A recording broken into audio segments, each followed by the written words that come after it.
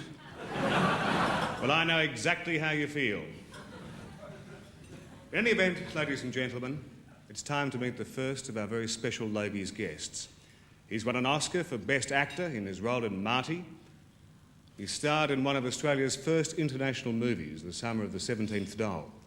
And he's back here. Would you please welcome Mikhail of Mikhail's Navy, Ernest Borgnine.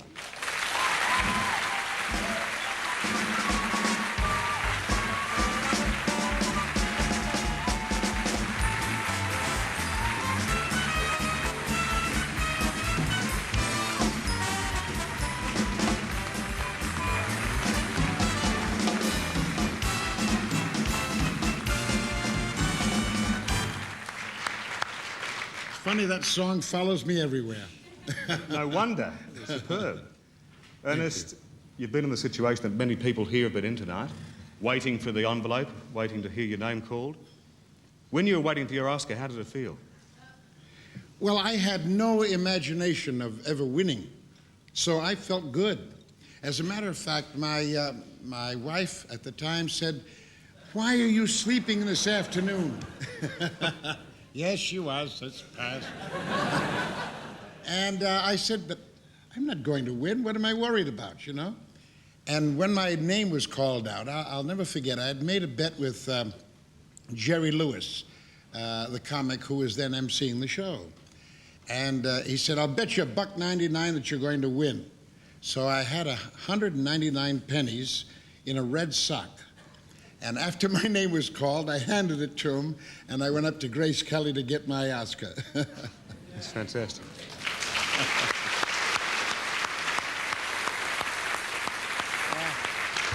We've got business to take care of. right? In just a moment, Ernest. Oh, okay. Stay with us, because after the break we're going to present the first of our awards.